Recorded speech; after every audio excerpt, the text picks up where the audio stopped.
Vaccine पर केंद्र और महाराष्ट्र के बीच गहराया विवाद। उद्धव के स्वास्थ्य मंत्री राजेश टोपे ने लगाया भेदभाव का आरोप। राजेश टोपे का दावा, महाराष्ट्र को आबादी के हिसाब से कम दी जा रही है वैक्सीन, जबकि गुजरात को जरूरत से ज्यादा स्टॉक की सप्लाई।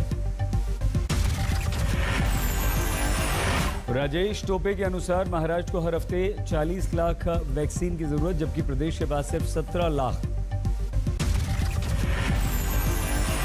महाराष्ट्र में गहराया वैक्सीन का संकट। मुंबई समेत कई जिलों के टीकाकरण केंद्रों में महज चंद रोज का स्टॉक बाकी। कोरोना की स्थिति को लेकर स्वास्थ्य मंत्री डॉक्टर हर्षवर्धन पर भड़के शिवसेना के सांसद संजय राउत। कहा, महाराष्ट्र को नीचा दिखाने की कोशिश।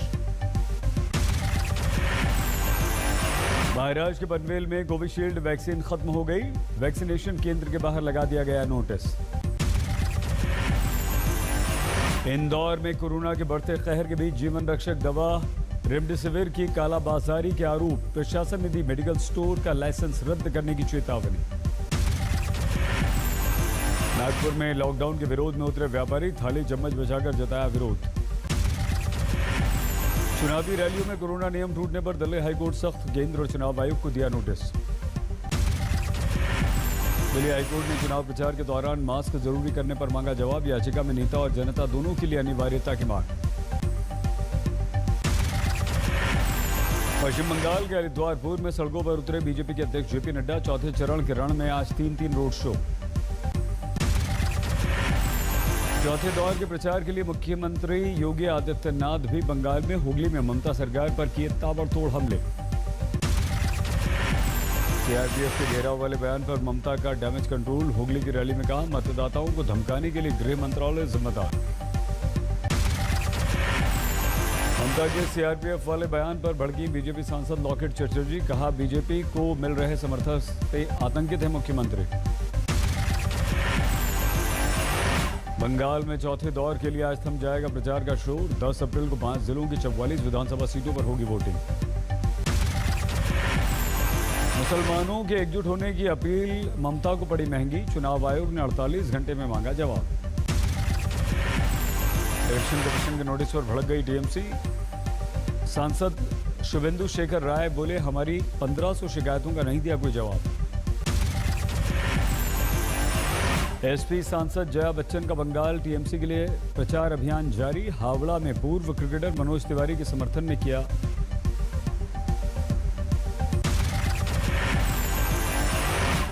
कोलकाता में इजाजत नहीं मिलने से मिथुन चक्रवर्ती का रोड शो रद्द कर दिया गया। बीजेपी कार्यकर्ताओं ने किया जमकर हंगामा। नगर की चुनावी रैली के दौरान ममता के मंत्री और टीएमसी के उम्मीदवार गौतम देव पर आरोप। वोट के लिए लोगों को धमकाने का आरोप। हमारे देश में कोरोना संक्रमण ने छुआ नया आंकड़ा। पिछले 24 घंटों में देश भर में 1,26,000 से ज्यादा नए मरीज। लगातार दूसरे दिन हमारे देश में कोरोना संक्रमण का आंकड़ा 1 लाख के पार हुआ। 24 घंटों में 685 मरीजों की मौत हुई। देश भर में वैक्सीनेशन की रफ्तार में भी बढ़ोतरी। अब तक 9 करोड़ से ज्यादा लोगों को लग चुकी है वैक्सीन। भारत में 9 लाख से ज्यादा एक्टिव मरीज हैं। अब तक 1,66,000 से ज्यादा की मौत। भारत में कोरोना के बढ़ते मामलों पर न्यूजीलैंड का बड़ा कदम। भारत से आने वालों की एंट्री पर 11 अप्रैल से 28 अप्रैल तक के लिए रोक लगा दी। कोरोना के मामले पर आज प्रधानमंत्री की बैठक में नहीं आएंगी बंगाल की मुख्यमंत्री ममता बनर्जी। राज्य के मुख्य सचिव होंगे शामिल। आज शाम राज्यों के मुख्यमंत्रियों के साथ प्रधानमंत्री की चर्चा। 17 मार्च को भी हुई थी बातचीत। कोरोना के बेहद भयानक संक्रमण के बाद भी महाराष्ट्र में थम नहीं रही कोरोना की स्थिति। मुंबई की दादर मंडी में उमड़ी भारी भीड़। दिल्ली की गाजीपुर मंडी में भी दिखी भीड़ भाड़। राजधानी में भी बहुत तेजी से कोरोना फैल रहा है। वडोदरा में गाड़ी में निकाली गई कोरोना मृतक की लंबी अंतिम यात्रा। इंतजार के बाद भी नहीं मिली एम्बुलेंस। प्रधानमंत्री नरेंद्र मोदी ने लिया कोरोना वैक्सीन का दूसरा डोज। आज सुबह दिल्ली के एम्स में लगवाया टीका। लोगों से भी वैक्सीन लगवाने की अपील की। सिस्टर पी निवेदा और निशा शर्मा ने पीएम को लगाया टीका। पीएम के पहले दौर के वैक्सीनेशन में भी शामिल थी पी निवेदा। 1 मार्च को प्रधानमंत्री ने लगवाया था वैक्सीन का पहला डोज। दिल्ली के एम्स में दी गई थी स्वदेशी कोवैक्सीन। महाराष्ट्र के मुख्यमंत्री उद्धव ठाकरे ने भी लगवाया वैक्सीन का दूसरा डोज। 11 मार्च को पहली बार ली थी उन्होंने वैक्सीन। एस्ट्राजेनेका वैक्सीन को लेकर ब्लड क्लॉटिंग का विवाद फिर से भड़का। WHO का बयान, क्लॉटिंग का अंदेशा लेकिन पुख्ता सबूत नहीं। भीड़ में 8 मृतकों का एक ही चिता पर अंतिम संस्कार। सरकारी अस्पताल में हुई थी सभी की मौत। महाराष्ट्र में कोरोना का तांडव जारी। 24 घंटों में 59,907 नए केस, 322 की मौत। कोरोना और लॉकडाउन के खतरे के बीच महाराष्ट्र से प्रवासी मजदूरों का पलायन शुरू। पुणे से रेलवे स्टेशन पर उमड़ी भीड़। नांदेड़ में सामने आई हैरत अंगेज घटना। वैक्सीन के कालाबाजारी करने के आरोप में 4 गिरफ्तार। दिल्ली के राजीव गांधी अस्पताल में वैक्सीनेशन सेंटर पर वैक्सीनेटर निकली कोरोना पॉजिटिव। टेस्ट रिपोर्ट के बाद अस्पताल प्रशासन में मचा हड़कंप। यूपी में लखनऊ समेत 4 जिलों में नाइट कर्फ्यू लागू। मुख्यमंत्री का निर्देश, 500 से ज्यादा केस पर हम लगा सकते हैं कर्फ्यू। लखनऊ, वाराणसी और कानपुर के बाद प्रयागराज में भी नाइट कर्फ्यू का ऐलान कर दिया गया। जरूरी सेवाओं को होगी सिर्फ छूट। लखनऊ में कोरोना की रफ्तार से बिगड़ी स्थिति। 24 घंटों में 1333 मरीज आने से उड़ गई प्रशासन की नींद। कोरोना के चलते लखनऊ के 2 दर्जन से ज्यादा पार्क बंद। टहलने वालों को सिर्फ सीमित समय पर मिलेगी एंट्री। नीतीश सरकार ने अखबारों में विज्ञापन के जरिए दी लोगों को कोरोना नियमों की पालन की नसीहत। 24 घंटे में राज्य में 1500 से ज्यादा मरीज। मध्य प्रदेश में कोरोना ने पकड़ी रफ्तार। पिछले 24 घंटों में सामने आए 4043 नए केस, 13 की मौत। मध्य प्रदेश के 4 जिले भोपाल, इंदौर, जबलपुर और ग्वालियर सबसे ज्यादा प्रभावित। 1 महीने में 10 गुना ज्यादा बढ़ गए हैं इन चारों जिलों में कोरोना के केसेस। हर रविवार को सभी जिलों में रहेगा लॉकडाउन। छिंदवाड़ा में 7 दिन का संपूर्ण लॉकडाउन लगा। छत्तीसगढ़ में कोरोना संक्रमण की तेज रफ्तार के चलते मध्य प्रदेश में बढ़ गई सतर्कता। जबलपुर में छत्तीसगढ़ से आने वाली बसें बंद कर दी गईं।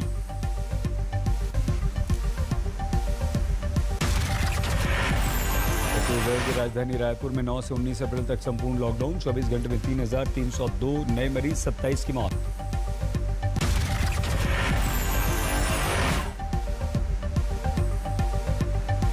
गुजरात में बढ़ते संक्रमण के दौर में बेकाबू हो रही है स्थिति। ज्यादातर अस्पतालों में बेड फुल हैं। वेंटिलेटर, आईसीयू भी खाली नहीं हैं। वडोदरा में कोरोना संक्रमण की दूसरी लहर के चलते प्रशासन की तैयारियां तेज हो गई। क्वारंटीन सेंटर में तब्दील किए गए 4 गेस्ट हाउस। सूरत में कोरोना के खतरे के बीच सरकारी अस्पताल में वैक्सीन के लिए लंबी लंबी लाइन। लोगों का आरोप, ब्लैक में बिक रहा है कोरोना का टीका। भुज में नाइट कर्फ्यू के पहले दिन में दिखी जबरदस्त सख्ती। गुजरात के 20 जिलों में लगाई गई है पाबंदी। पूरे पंजाब में 30 अप्रैल तक लगा दिया गया नाइट कर्फ्यू। अमृतसर में दिखी नियम को लेकर बेपरवाही। पंजाब से यूपी लाए गए माफिया डॉन मुख्तार अंसारी की कोरोना रिपोर्ट नेगेटिव। कल बांदा जेल में हुआ था टेस्ट। मुख्तार अंसारी के पैर में नहीं है कोई तकलीफ। मेडिकल करने वाली टीम के मुखिया डॉक्टर मुकेश यादव ने आज तक से कहा। पंजाब पुलिस की कस्टडी में सामने आया था मुख्तार का नाटकीय वीडियो। बिना व्हीलचेयर के घूमता नजर आया था मुख्तार अंसारी। मुख्तार अंसारी की पत्नी अफशा अंसारी की याचिका पर सुप्रीम कोर्ट 9 अप्रैल यानी कि आज करेगा सुनवाई। जेल में सुरक्षा की मांग। मुख्तार के भाई अफजाल अंसारी का यूपी पुलिस पर आरोप। कहा पंजाब से यूपी के सफर में नहीं दिया खाना और दवा। कुरुक्षेत्र में सांसद की गाड़ी में तोड़फोड़ के मुद्दे पर हंगामा जारी। 4 लोगों की पुलिस हिरासत के खिलाफ सैकड़ों किसानों का थाने पर घेराव। दुमका ट्रेजरी केस में लालू यादव ने फिर से लगाई जमानत की अर्जी। 9 अप्रैल को होगी सुनवाई। लालू प्रसाद यादव की तबीयत में अभी तक पूरी तरह से सुधार नहीं। 1 महीने और होगा एम्स में इलाज। यूपी बीजेपी ने 10 जिलों में जारी की पंचायत चुनाव की लिस्ट। अब तक 36 जिलों के उम्मीदवारों के नाम का हुआ है ऐलान। स्थानीय चुनाव में मुलायम सिंह यादव के कुनबे में बीजेपी की सेंधबारी। मैनपुरी से जिला पंचायत अध्यक्ष के लिए भतीजी संध्या यादव ने बीजेपी से भरा पर्चा। उगाही के मामले में आज सचिन वाजे और पूर्व कमिश्नर परमबीर सिंह का बयान दर्ज कर सकती है सीबीआई। स्पेशल कोर्ट ने सीबीआई को दी है इजाजत। पूछताछ से पहले आज सचिन वाजे की हुई मेडिकल जांच। वाजे ने की थी सीने में दर्द की शिकायत। वाजे मामले में मुंबई पुलिस के पूर्व ऑफिसर प्रदीप शर्मा से भी आज एनआईए के दूसरे दौर की पूछताछ। वाजे के सीनियर थे एनकाउंटर स्पेशलिस्ट प्रदीप शर्मा। सचिन वाजे का चौंकाने वाला खुलासा। बहाली के लिए देशमुख पर लगाया 2 करोड़ रुपए मांगने का आरोप। एनआईए ने मुंबई के पूर्व पुलिस कमिश्नर परमबीर सिंह का बयान दर्ज किया। करीब 4 घंटे तक एजेंसी के दफ्तर में रहे परमबीर सिंह। भारत और चीन के बीच कल 11वें दौर की सैन्य स्तर की बातचीत। लद्दाख के चुशुल में सुबह 10:30 बजे होगी बैठक। देवस्तान का गोगरा पोस्ट हॉट स्प्रिंग में तनाव घटाने पर चर्चा। भारत का साफ संदेश, बराबरी से पीछे हटने पर बनेगी सहमति। सेना प्रमुख जनरल नरवणे 5 दिनों की बांग्लादेश दौरे पर रवाना। रक्षा मामलों पर हो सकते हैं कई द्विपक्षीय समझौते। आज आर्मी ऑर्डिनेंस कोर दिवस। सेना प्रमुख नरवणे ने दी जवानों को बधाई। परीक्षा के डर को लेकर पीएम मोदी की छात्रों को सलाह। कहा परीक्षा नहीं है आखिरी पड़ाव। कटिहार में कोसी पुल में काम करने के दौरान करंट लगने से मजदूर की मौत। परिजनों का आरोप ठेकेदार ने नहीं दिए सुरक्षा के उपकरण। मुंगेर में डायन का आरोप लगाकर दोहरे हत्याकांड में 7 दोषियों को आजीवन कारावास। 2 साल पहले लाठियों से पीट कर दी थी हत्या। बिजनौर में ट्रकों से अवैध वसूली करने के आरोप में इंस्पेक्टर सस्पेंड। चौकी इंचार्ज समेत 6 के खिलाफ मुकदमा दर्ज।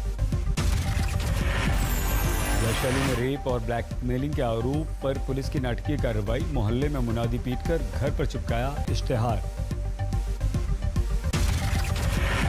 मेरठ में सोशल मीडिया पर भड़काऊ बयान देने का आरोपी गिरफ्तार। पैगंबर हजरत मोहम्मद के खिलाफ बयान देने वाले का सर कलम करने पर किया था 51 लाख रुपए के इनाम का ऐलान। दिल्ली में 4 मंजिला इमारत में भड़क गई आग। फायर ब्रिगेड की 15 गाड़ियां मौके पर। लखनऊ में कई गाड़ियों से टकराया बेकाबू ट्रक। कैबिन में फंसे ड्राइवर को गैस कटर की मदद से बाहर निकाला गया। मथुरा में शिक्षक भर्ती के फर्जी रैकेट का खुलासा। आरोपियों की 74 लाख रुपए की संपत्ति जब्त। अलीपुरद्वार में ट्रेन ड्राइवर की सतर्कता से बच गई हाथी की जान। ट्रेन के सामने आ गया था अचानक से हाथी। हरिद्वार कुंभ के दौरान अनोखा दृश्य। 2016 के अर्धकुंभ में बिछड़ी महिला परिवार से वापस मिली। बिहार के मुजफ्फरपुर में अवैध शराब फैक्ट्री पर छापा। नकली विदेशी शराब की खेप बरामद। हाथरस में पंचायत चुनाव के मद्देनजर अवैध शराब के खिलाफ बड़ा अभियान। बीते 1 महीने की कार्रवाई में 115 गिरफ्तार। भरतपुर में खेत के झगड़े में युवक की हत्या। आरोपी पिता पुत्र समेत 3 गिरफ्तार। हावड़ा में ट्रांसफार्मर में शॉर्ट सर्किट से भड़की आग। 2 मिनी बस, 1 मेटाडोर, 3 दुकानें जलकर खाक। तमिलनाडु के मेट्टपलियम में ट्रक बस में सीधी भिड़ंत। 3 की मौत, 20 घायल। बिहार के आरा में बंदूक की नोक पर कारोबारी से 70,000 रुपए और जेवरात की लूट। फायरिंग करते बदमाश फरार। यूपी के पीलीभीत में खेत में आग। कई एकड़ गेहूं की फसल हुई स्वाहा। चंदौली में पुलिस से बचने की कोशिश में 3 गौ तस्करों ने पुल से नदी में लगा दी छलांग। 3 की मौत। शामली में बीजेपी नेता पर फायरिंग। एसओजी टीम पर लगाया हमले का आरोप। अहमदाबाद में टेरर फंडिंग के मामले में 2 गिरफ्तार। दुबई से पैसा जुटाने का आरोप। बिहार के हाजीपुर में भड़की जबरदस्त आग। झुलसकर मां और बेटे की दर्दनाक मौत। 4 घंटे बाद आगू पर काबू। 6 लोग घायल भी हुए। अप्रैल के दूसरे हफ्ते में छूटने लगा पसीना। हैदराबाद में तापमान 40 डिग्री के पार। गर्मियों की शुरुआत में ही इंसेफेलाइटिस ने दी दस्तक। मुजफ्फरपुर में सामने आए नए मामले। से 40 डिग्री तापमान पर मचा पानी के लिए हाहाकार, कई हैंडपंप्स सूख गए।